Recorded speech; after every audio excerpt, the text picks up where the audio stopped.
Students हम यहां पर इलेक्ट्रॉन के बारे में कुछ पढ़ते हैं, उसके बाद फोटो इलेक्ट्रिक इफेक्ट पढ़ेंगे।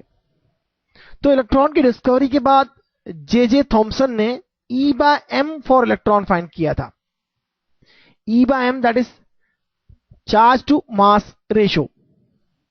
और उन्होंने जो फाइंड किया था उस एक्सपेरिमेंट में E/m की जो वैल्यू थी वह उनके एक्सपेरिमेंट से जो फाइंड की थी वह थी E/m was found to be 1.759 into 10 to the power 11 coulomb per kg. This is different for different particles. Electron के लिए हमने लिखा है 1.759 into 10 power 11 coulomb per kg.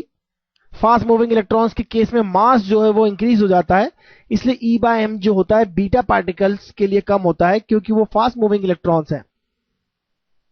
और इस तरह से आप दूसरे पार्टिकल्स के लिए भी E/m रेशियो फाइंड कर सकते हैं।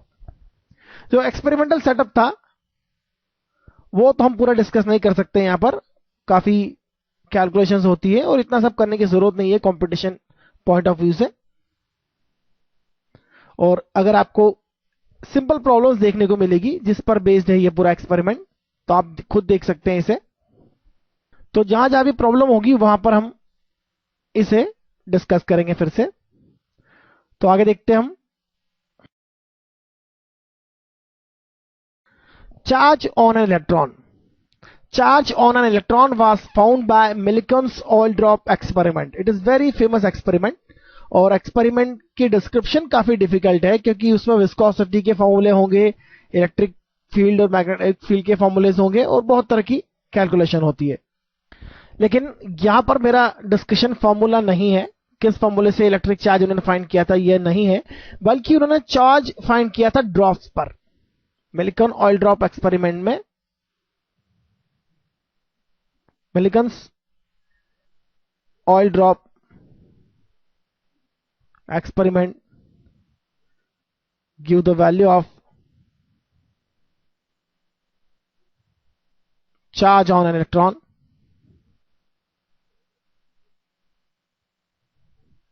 और उन्होंने जो ऑयल ड्रॉप्स थी उनकी स्टडी करके उनकी मोशन को स्टडी किया था एयर में और उन पर चार्ज फाइंड किया था। सपोज हमने चार्ज लिखा है उन पर Q1 Q2 Q3, तो यह जो Q1 Q2 Q3 था यह सब कुछ इंटीजरल मल्टीपल ऑफ इलेक्ट्रॉनिक चार्ज था। तो उन्होंने इसका HCF लेकर इलेक्ट्रिक चार्ज, इलेक्ट्रॉन का चार्ज फाइंड किया था। इन सब चार्जेस का जो HCF था वह ऑब्वियसली एक इलेक्ट्रॉन को चार्ज होगा क्योंकि किसी पे 4 इलेक्ट्रॉन होंगे, किसी पे 5 होंगे, किसी पे 10 होंगे, किसी पे 15 होंगे और उन्होंने जो डाटा फाइंड किया था उस डाटा का जो HCF था वह था एक इलेक्ट्रॉन का charge. That is the smallest entity of a charge.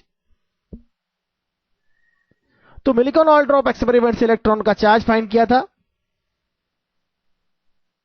Millikan ने थॉमसन की वैल्यू E/m को यूज किया क्योंकि E की वैल्यू तो उन्होंने फाइंड कर ही ली थी। मिलिकॉन ने E/m की वैल्यू को यूज किया और मिलिकॉन ने ही मास ऑफ इलेक्ट्रॉन भी फाइंड कर लिया और mass of electron was given by him was about to be 9.1 10 to the power minus 31 kg। Electronic charge जो फाइंड किया था 1.6 10 to the power minus 19 coulomb. तो यह वैल्यूज तो हमें अच्छे से पता है, हम यूज भी करते रहते हैं, नियर वैल्यूज है। एक्सपेरिमेंटल वैल्यूज तो बाद में चेंज होती रहती है और आजकल तो बहुत ही एडवांस मैकेनिज्म हो गए हैं सब कुछ करने के लिए, तो यहां हमारे लिए इतना इंपॉर्टेंट नहीं है। अब हम देखते हैं फोटो इलेक्ट्रिक इफेक्ट क्या होता है। और यह बात हम अच्छे से जानते हैं, किसी भी मेटल में इलेक्ट्रॉन्स होते हैं और इलेक्ट्रॉन्स का बहुत बड़ा सागर होता है। It is a sea of electron. Metal is basically sea of electrons where ions are static. तो सी ऑफ इलेक्ट्रॉन्स में से कुछ इलेक्ट्रॉन बाहर कैसे आते हैं, इमिशन ऑफ इलेक्ट्रॉन कैसे कैसे होता है, पहले हम यह देखते हैं। इमिशन ऑफ इलेक्ट्रॉन्स, एक मेटल में से इलेक्ट्रॉन्स का इमिशन कैसे पॉसिबल है यह हम देखते हैं। मेटल होती है इलेक्ट्रॉन्स का सी ऑफ इलेक्ट्रॉन।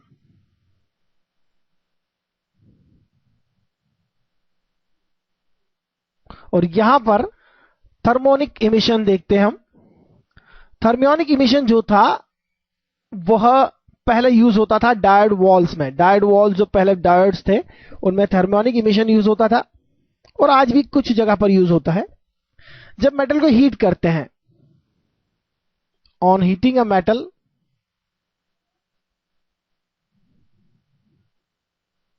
Electron emission